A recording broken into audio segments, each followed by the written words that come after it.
अस्सलाम वालेकुम। कैसे हैं नाजरीन? सब ठीक ठाक हैं आप लोग?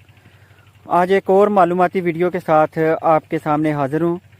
इस वक्त कैमरे के अंदर आपको एक जड़ी बूटी नज़र आ रही होगी और उसके ऊपर सफ़ेद सफ़ेद आपको फूल नज़र आ रहे होंगे।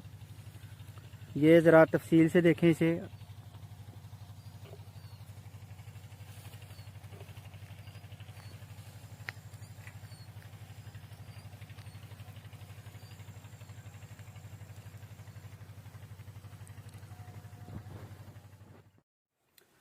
तो जिस जड़ी बूटी के बारे में मैं आपको बता रहा था, इसका नाम मुख्तलिफ नाम है मुख्तलिफ ज़बानों में, लेकिन इसकी जो स्पीशीज़ है, स्पीशीज़ नेम इसका साइंटिफिक नेम है जो वो इसका है पार्थेनियम हिस्टोफोरस। इसका वतन शुमाली अमेरिका है। तो शुमाली अमेरिका से होती हुई ये तकरीबन पूरी दुनिया में फैल चुकी है और इसकी जो फैमिली है वो सनफ्लावर फैमिली है, तो उससे तो अलग रखती है। ये जड़ी बूटी आजकल अगर आप देखें तो आपको तकरीबन तकरीबन ज़मीन के ऊपर पाकिस्तान की जो ज़मीनें हैं ये तकरीबन हर जगह आपको नज़र आएगी। आप वो प्ले ग्राउंड देख लें, उनमें नज़र आएगी आपको, उसके किनारों पे नज़र आएगी, कब्रिस्तान में तो वसी इसके लिए मौके मौजूद हैं और ये बहुत तेज़ी के साथ बढ़ती है। तो कब्रिस्तानों के ऊपर इसका कब्ज़ा हो चुका है। ये मैं एक इस वक्त कब्रिस्तान में खड़ा हूँ और यहाँ पे बेशुमार पौधे हैं जो इसके उगे हैं। सड़कों के किनारे पर ये जा बजा उगी हुई है। इसके अलावा खेत अगर थोड़ी देर के लिए खाली रह जाएं तो उसके अंदर ये बहुत ज़्यादा उग जाती है। इसके अलावा जो खेत खलियान होंगे वहाँ पर खेल वगैरह उनके अंदर उग जाती है। वट्टों के ऊपर इसकी बहुत ज़्यादा मकदार है। तो कहने का मतलब ये है कि ज़मीन के ऊपर, मिट्टी के ऊपर जहाँ भी जगह मिल जाए ये जड़ी बूटी उगने की सलाहियत रखती है। तो आज से चंद साल पहले तक ये ख़ास तौर पे हमारे इलाके में इतनी ज़्यादा नहीं थी। तो जब से ये आई है 8 से 10 साल तकरीबन हो गए हैं, तो इसने एक तरह की आके मुकम्मल तौर पर इसने गुलबा अपना कर लिया है और ये हर जगह बेशुमार और लातदाद मकदार में ये मौजूद है। तो इस जड़ी बूटी के बारे में बताना आपको इसलिए ज़रूरी था कि ये इंतहाई डेंजरस है, इंतहाई ख़तरनाक जड़ी बूटी है। ये इसके बहुत सारे नुकसानात हैं। मैंने काफ़ी रिसर्च करके आपके लिए जो चंद चीज़ें हैं वो मैं आपके सामने इसकी शेयर करूंगा और आपको अंदाज़ा होगा कि ये किस कदर ख़तरनाक है। एक रिसर्च के मुताबिक दुनिया भर में पाई जाने वाली सबसे नुकसानदेह और जहरीली जड़ी बूटियों में इसका शुमार 7वें नंबर पर है। तो इसके अलावा ये बहुत सारे स्किन प्रॉब्लम का बायस बन रही है, अस्थमा का बायस बनती है। बहुत सारी जो सांस की बीमारियां हैं उनमें इसका बहुत सारा किरदार है, क्योंकि इसके छोटे छोटे पोलन हैं जो हवा के अंदर उड़ते रहते हैं और इंतहाई कम वजन है और बड़ी आसानी के साथ हवा की हर बुलंदी पे तकरीबन ये उड़ के चले जाते हैं और इंसानों और जानवरों में यकसां बीमारियों का बायस बन रहे हैं। तो बहुत सारे एलर्जिक प्रॉब्लम इसकी वजह से पैदा हो रहे हैं। इसके अलावा ये म्यूटेशन का बायस भी बन रही है। ये बड़ी एक हैरत अंगेज़ बात है। चूहों के ऊपर स्टडी की गई कुछ साइंसदानों ने और उसका जो रिज़ल्ट था वो ये आया कि ये म्यूटेशन का बायस भी बनेगी, मतलब जीन्स के अंदर भी ये तब्दीली लाने का बायस बन सकती है। इसके अलावा बहुत सारी जो बायोडाइवर्सिटी है, हमारे इलाके के जो अपने पौधे थे उनके लिए ये ख़तरे का बायस है। जहाँ पे हमारे इलाके के पौधे थे, उग रहे थे, देसी जड़ी बूटियाँ उगती थी यहाँ पे, उसकी जगह अब ये उग रही है। और वो जो घास वाले किते होते थे, घास के मैदान होते थे, वो तो अब समझ लें नापैद होके रह गए हैं।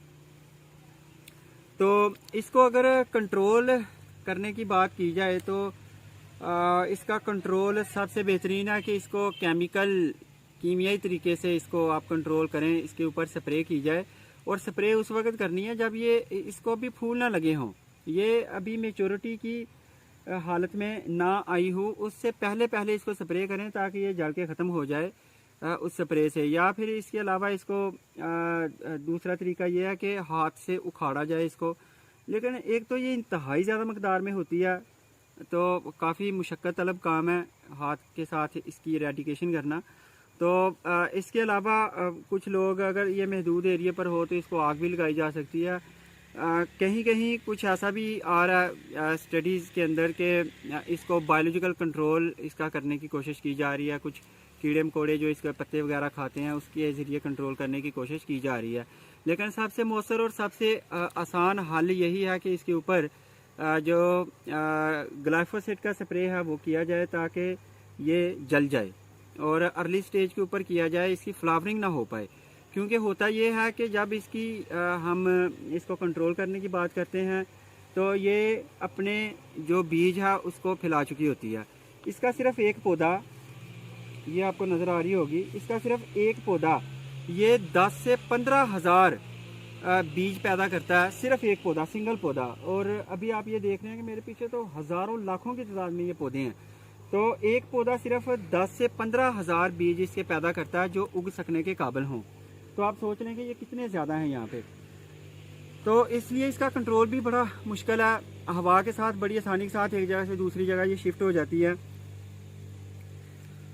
इसका सिर्फ नुकसान सिर्फ पाकिस्तान में ही देखने में नहीं आ रहा, बल्कि अमेरिका से लेके अफ्रीका और अफ्रीका से लेके फिर एशियाई जो ज़मीनें हैं उसके ऊपर भी इसका कब्ज़ा हो चुका है।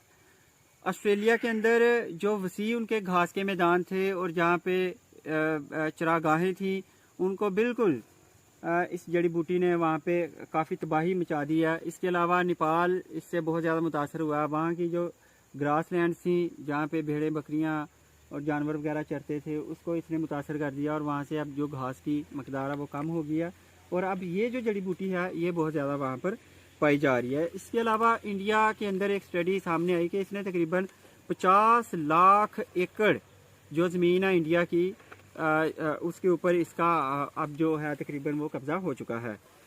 तो इसके अंदर जो पोलन पाया जाता है उसके अंदर एक ख़ास किस्म का जहर पाया जाता है जिसको सिस्क्यूट्यूपेन लैक्टोन्स का नाम दिया जाता है, जो कि बहुत सारे एलर्जिक रिएक्शंस का बायस बनता है। इसके अलावा सांस की बीमारियां, स्किन प्रॉब्लम और आँखों के अंदर जलन का एहसास होगा इसकी वजह से, और कुछ लोगों की स्किन के ऊपर स्पॉट भी पड़ सकते हैं।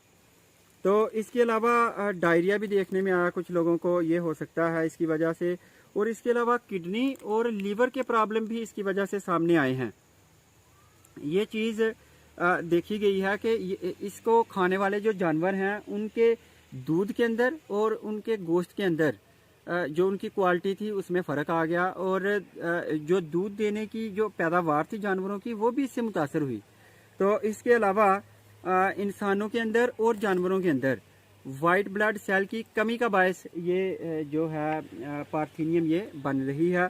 तो इसके अलावा ये भी देखा गया कि अगर इसका एक्सट्रैक्ट जो है वो उसको निकाल के तो जब सीड्स को कुछ लगा के तो कास्ट किया गया तो जो सीड्स से उनकी जर्मिनेशन में भी फ़र्क आया, और जो रूट लेंथ थी पौधों की वो भी मुतासर हुई इससे।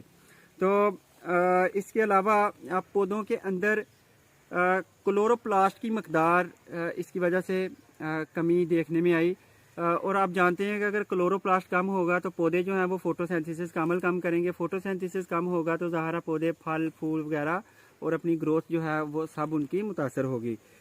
तो इसका जो सबसे एक और इसका नाम जो दिया गया है इसे वो इसको कहा जाता है कि ये एलियन स्पीशीज़ है।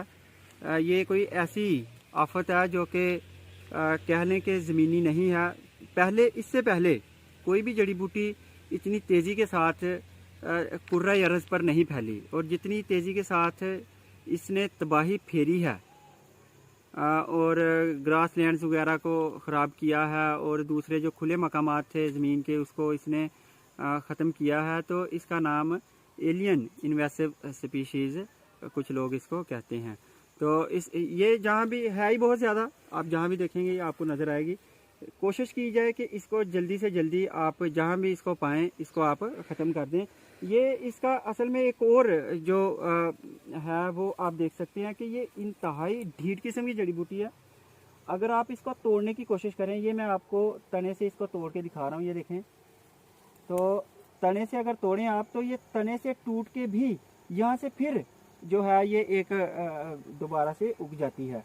तो इसके ख़त्म ना होने की एक ये भी बड़ी वजह, बाज़ बात ऐसा होता है कि किसान इसको ऊपर से काट देते हैं, जड़ें इसकी ज़मीन के अंदर रह जाती हैं, तो वहाँ से ये फिर उग जाती है और पहले से ज़्यादा हेल्दी होकर उगती है।